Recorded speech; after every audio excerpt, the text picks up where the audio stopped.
Summers हो या winter हो बल्कि कोई भी इवेंट हो, हम होम मेकर्स की रिस्पॉन्सिबिलिटीज़ पर ना कोई फ़र्क नहीं पड़ता है। हमारी डेली की वही सेम रूटीन होती है। ब्रेकफास्ट बनाया, उसके बाद क्लीनिंग की, बच्चों को देखा, घर को देखा और रात तक जो है ना वो हम लोगों के वही काम डेली रूटीन के चलते रहते हैं। पर जिस तरह से वेदर के अंदर चेंजिंग आती है, समर से विंटर आता है, इसी तरह से विंटर से समर में अगर हम अपने घर के अंदर, अपने किचन के अंदर और अपनी डेली हैबिट्स के अंदर कुछ चेंजिंग ले आते हैं ना, तो हमारे वही जो डेली रूटीन के काम हैं हमें बहुत ज़्यादा आसान लगते हैं। हम बहुत ज़्यादा आसानी के साथ अपने कामों को मैनेज कर सकते हैं। साथ ही साथ हम पर मौसम का असर भी नहीं पड़ता। तो आज की वीडियो में ऐसी यूज़फुल और हेल्पफुल टिप्स मैं आपके साथ शेयर करूँगी, जिनको आप फॉलो करके समर्स में अपने कामों को बहुत ज़्यादा आसान बना सकते हैं और अपने जो है ना वो डे उनको भरपूर इंजॉय कर सकें। सो अस्सलाम वालेकुम my YouTube family, I hope you are all doing well and I am also fine अल्हम्दुलिल्लाह। अच्छा, अगर देखा जाए ना तो एशियन कंट्रीज़ में गर्मी की शिद्दत काफ़ी ज़्यादा होती है और पाकिस्तान में समर सीज़न काफ़ी लॉन्ग टाइम के लिए होता है। विंटर वेदर जो है वो शॉर्ट टाइम के लिए होता है। तो आज मैं आपके साथ ऐसी कुछ हेल्पफुल और प्रोडक्टिव टिप्स शेयर करूँगी जो समर में आपके लिए बहुत ज़्यादा हेल्पफुल होंगी और आपकी लाइफ जो है ना बहुत ज़्यादा स्ट्रेस फ्री होगी और ईज़िली आप अपने तमाम कामों को मैनेज भी कर सकेंगे। तो फ़र्स्ट ऑफ़ ऑल जो आदत है जो समर में आपको अडॉप्ट करनी है वो है अर्ली मॉर्निंग उठने की आदत। गर्मियों में जो है वो सुबह के टाइम गर्मी की शिद्दत काफ़ी ज़्यादा कम होती है और कोशिश किया करें कि अपने मैक्सिमम जो घर के काम है ना वो सुबह टाइम से जो है ना वो आप निपटा लें, ताकि पूरा दिन जो है ना वो आपको गर्मी में अपने काम ना करने पड़े, आपका दिन जो है ना बहुत ज़्यादा पुरसुकून गुजरे। वो मेरी बहनें जिनके बच्चे स्कूल गोइंग हैं वो तो डेफ़िनेटली सुबह अर्ली मॉर्निंग उठ जाती होंगी। जिस तरह से मैं हूँ तो मैं बच्चों को ब्रेकफ़ास्ट करवाती हूँ, उसके बाद मैं और मेरे हस्बैंड ब्रेकफ़ास्ट करते हैं, उसके बाद हस्बैंड जो है वो चले जाते हैं और फिर मैं अपने डेली रूटीन के जो काम हैं क्लीनिंग वगैरह के वो करती हूँ। चैनल के मेरे जो काम होते हैं वो भी मैं कोशिश करती हूँ कि मॉर्निंग में करूँ। बाकी सबकी जो है ना वो डिफरेंट रूटीन होती है। अगर आप सिंगल फैमिली में हैं, सिंगल रहती हैं, तो फिर आपकी रूटीन डिफरेंट होगी। अगर आप जॉइंट फैमिली में रहती हैं ना तो आपकी रूटीन डिफरेंट होगी। तो आप अपने घर के कामों के हिसाब से अपनी फैमिली के अकॉर्डिंग अपने कामों को मैनेज किया करें।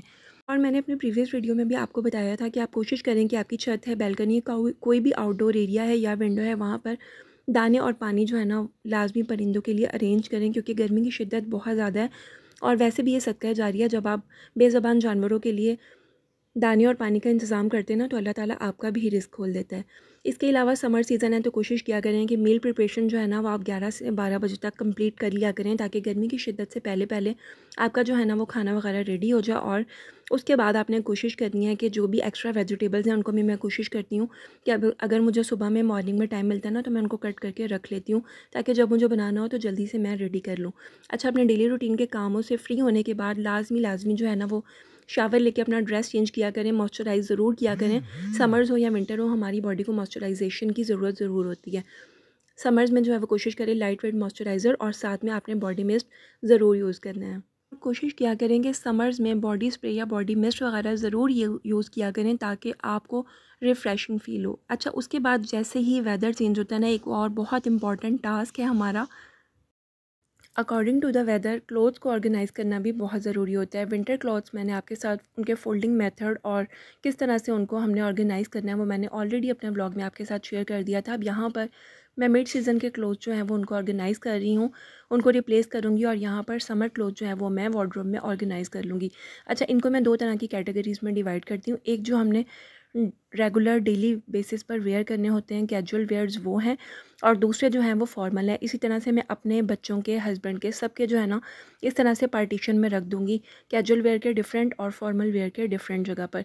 तो फिर जैसे जैसे मुझे टाइम मिलेगा मैं उनको आयरनिंग करती रहूँगी और अरेंज करके जो है ना वो मैं इनको हैंग कर दूँगी या फिर फ़ोल्ड करके अरेंज कर लूँगी। और इसके अलावा ऐसे ड्रेसेस जो कि हमारे ओकेजनली यूज़ होते हैं उनको मैं एज़ इट इज़ जो है ना वो पैकेट्स में रख के नीचे शेल्फ़ में जो है वो ऑर्गेनाइज़ कर दूँगी। और कुछ जो है ना वो मैंने पार्टी वेयर ड्रेसेस रखे होते हैं, ताकि अर्जेंट कभी भी किसी इवेंट पे जाना होता है तो मैं 1 से 2 ड्रेसेस जो है ना वो अपने वार्डरोब में ही अरेंज कर लेती हूँ और इस तरह से मैं उनको ज़िप लॉक बैग में रख लेती हूँ ट्रांसपेरेंट, ताकि वो ईज़िली विज़िबल हों।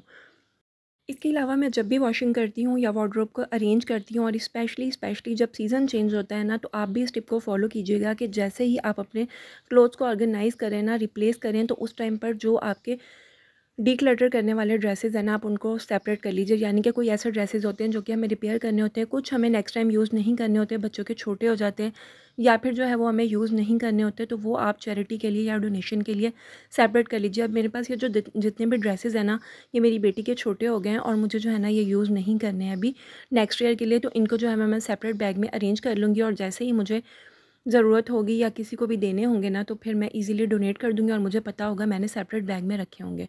तो आप भी इसी तरह से किया करें, जैसे ही आप ड्रेसेस को ऑर्गेनाइज़ करें, अरेंज करें ना, तो साथ ही जो है ना वो आप इन ड्रेसेस को भी सेपरेट कर लिया करें, ताकि आपकी वार्डरोब में मेस भी क्रिएट ना हो और आप ईज़िली स्ट्रेस फ्री हो, आपको पता हो कि ये ड्रेसेस जो हैं वो अब यूज़ के नहीं हैं।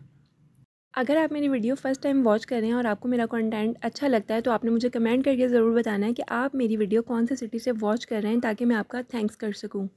और मेरी प्रीवियस वीडियो का थैंक्स आता है learn and fun with Ahmed and Ibrahim, और इनके चैनल हैंडल का नाम है पीका बूम विद अहमद एंड इब्राहिम, और इनके चैनल का लिंक मैं आज के लिए कम्युनिटी टैब में भी पोस्ट कर दूंगी, तो आपने ज़रूर इनके चैनल को विज़िट करना है। अच्छा, यहाँ पर अपनी प्यारी बहनों के साथ एक इम्पॉर्टेंट टिप मैं ज़रूर शेयर करना चाहूँगी कि कभी भी कोशिश किया करें कि इस तरह का लॉन्ग और टाइम टेकिंग काम होता है ना, उसको आप चंक्स में डिवाइड करके किया करें। मैंने ये काम जो है ना वो आज एक ही साथ कर लिया, क्योंकि मुझे पता था कि मेरे पास आज एक्स्ट्रा कोई काम नहीं है और मेरे पास थोड़ा फ्री टाइम भी था, तो मैंने कोशिश की कि इस काम को मैं ईज़िली जो है ना वो आज ही निपटा लूँ। बट अगर आप सिंगल रहती हैं तो आपकी रूटीन डिफरेंट होगी, अगर आप जॉइंट फैमिली रहती हैं तो आपकी रूटीन डिफरेंट होगी। और दूसरी बात ये कि जब भी आप इस तरह के लॉन्ग या टाइम टेकिंग काम करती हैं ना, तो कोशिश किया करें कि सबसे पहले आपके जो डेली रूटीन के बेसिक काम होते हैं ना, जो आपके डेली के होते हैं, जो आपको लाजमी करने होते हैं, सबसे पहले आप उन कामों को निपटाया करें। जिस तरह से कि मॉर्निंग में आपको ब्रेकफास्ट लाजमी बनाना है, क्लीनिंग लाजमी करनी है, मील प्रिपरेशन लाजमी करनी है, ठीक है। ये ऐसे काम होते हैं जो डेली हमारा किए बगैर गुजारा नहीं है, ये हमने लाजमी करना है। जब आपके ये काम फिनिश हो जाएँ, फिर उसके बाद आप एक्स्ट्रा जब आपके पास टाइम हो ना, तो फिर आप ऐसे कामों को शुरू किया करें। वरना अगर आप ऐसे कामों को एक्स्ट्रा टाइम देती रहेंगी और जो आपके ज़रूरी काम है ना, तो वो लेट हो जाएंगे। जिस तरह से कि अगर मेरा लंच प्रिपेयर नहीं है और बच्चे जो हैं वो स्कूल से आ गए हैं, तो लाजमी बात है एक स्ट्रेस सा हो जाता है कि मतलब जो ज़रूरी काम था वो रह गया, खाना घर पे रेडी नहीं है, बच्चे आ गए हैं या फिर हस्बैंड आ गए हैं, तो इस तरह से पूरी रूटीन जो है ना वो डिस्टर्ब हो जाती है।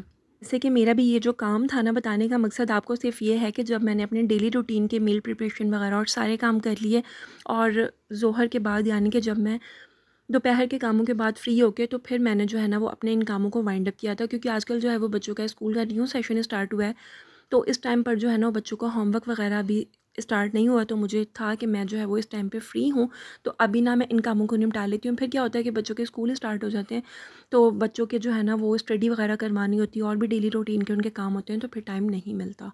तो इस तरह से आप अपने घर की सेटिंग के अकॉर्डिंग अपने कामों को जो है ना वो मैनेज किया करें, तो आपको कभी भी परेशानी नहीं होगी। अब जिस तरह से मैंने जो काम करना होता है ना, वो मैं पहले ही डिसाइड कर लेती हूँ कि जी सुबह नेक्स्ट मॉर्निंग जो है ना वो कल के दिन मुझे ये वाले काम अपने जो है ना वो वाइंड अप करने। अब आप चाहें तो अपनी टू डू लिस्ट बना लीजिए, नोट डाउन कर लीजिए, या फिर आप अपने माइंड में ही प्रिपेयर कर लीजिए कि जी मुझे जो है ना वो ये सब काम करने हैं सुबह में। तो इस तरह से बहुत आसानी होती है। जैसे ही आपका डे स्टार्ट होता है ना, तो आपको पता होता है कि ये काम आज मुझे एनी हाउ कम्प्लीट करना ही है। अच्छा, ज़रूरी नहीं है कि आप इस पर स्ट्रिक्ट रह सकें। कभी कभार ऐसा हो जाता है कि कभी कोई गेस्ट आ जाते हैं या फिर हमें कहीं जाना पड़ जाता है। समटाइम ऐसा होता है कि तबीयत भी हमारी ख़राब हो जाती है, दिल नहीं चाहता कभी काम करने को। तो आप जो है ना वो इस तरह थोड़ा सा टाइम रिलैक्सेशन ज़रूर दिया करें। कोशिश किया करें कि अपने कामों को जो है ना वो पहले निपटा लिया करें, ताकि ऐसा ना हो कि एंड टाइम पर जो है ना वो आपको काम करने पड़ जाएँ। थोड़ा सा अगर आप अपने आप को रिलैक्स देते ना, तो फिर कभी अगर आप ना कर सकें ना, तो आपको परेशानी नहीं होती। आपके पास टाइम होता है कि एक दिन अगर आपने नहीं किया तो आप नेक्स्ट डे भी कर सकते हैं। इसके अलावा टिंग बहुत ज़्यादा होती है और उसकी वजह से हमें जो है वो पानी की कमी बहुत ज़्यादा हो जाती है, हमारी बॉडी बहुत ज़्यादा डिहाइड्रेट हो जाती है। तो अपनी बॉडी को हाइड्रेट रखने के लिए, हेल्दी ग्लोई और एक्टिव रखने के लिए आपने वाटर इंटेक ज़रूर करना है। कोशिश करनी है कि आपने डेली हैबिट बनानी है कि मैक्सिमम आप वाटर इंटेक कर सकें। 10 to 12 ग्लासेस जो है ना वो आपने लाजमी पानी पीना है। और इसके अलावा बच्चों को भी बार बार आपने ये कहना है कि ताकि उनको भी पानी पीने की आदत हो। इसके अलावा अगर आपको पसंद है तो आप कोई भी समर ड्रिंक्स जो है वो बना सकते हैं, इवनिंग में आप बच्चों को दे सकते हैं। जिस तरह से बच्चे स्कूल से आते हैं, तो बच्चों को आप कोशिश करें कि कोई भी समर ड्रिंक बना के ज़रूर दें, ताकि बाहर से जब वो आएँ तो गर्मी की तपिश जो है ना वो कम हो सके। इसके अलावा समर्स में आपने हैबिट बनानी है कि डेली जो है ना वो आपने आफ्टर लंच ख़ुद भी और बच्चों को भी आदत बनानी है कि आपने 1 से 2 घंटे रेस्ट ज़रूर करना है। अब चाहे आपको नींद आ रही है या नहीं आ रही है, आप वैसे ही थोड़ी देर लेट जाएँ, मगर समर्स में दिन जो है ना वो काफ़ी ज़्यादा लंबे होते हैं। और फिर आप जब मॉर्निंग में सुबह उठ जाते हैं ना, तो अगर आप 1 से 2 घंटे रेस्ट कर लेते हैं या नींद ना भी आए तो वैसे ही अगर आप लेट जाते हैं ना तो आपको जो है ना ईज़ी फ़ील होता है और शाम में ईज़िली आप अपने बाकी काम जो है ना वो देख सकते हैं। तो रेस्ट करना भी बहुत ज़्यादा ज़रूरी होता है। ज़रूरी नहीं है कि हम होम मेकर्स हैं तो जी हम लोग जो हैं वो सुबह से शाम तक बस कामों में ही लगे रहें। बस अपनी रूटीन जो है आपने इस तरह से मैनेज करनी है कि आपको हर चीज़ का टाइम मिल सके।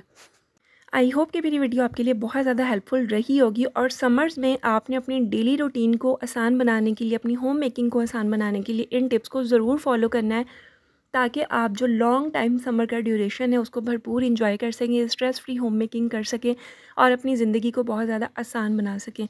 तो अगर आपको मेरी वीडियो, मेरा कंटेंट अच्छा लगता है तो मुझे कमेंट करके ज़रूर बताइएगा। चैनल पर फर्स्ट टाइम आए तो सब्सक्राइब करके बेल नोटिफिकेशन को ऑन कर लीजिएगा और अपना बहुत सारा ख्याल रखिएगा, अपनी फैमिली का ख्याल रखिएगा। Take care of yourself. Allah हाफिज़।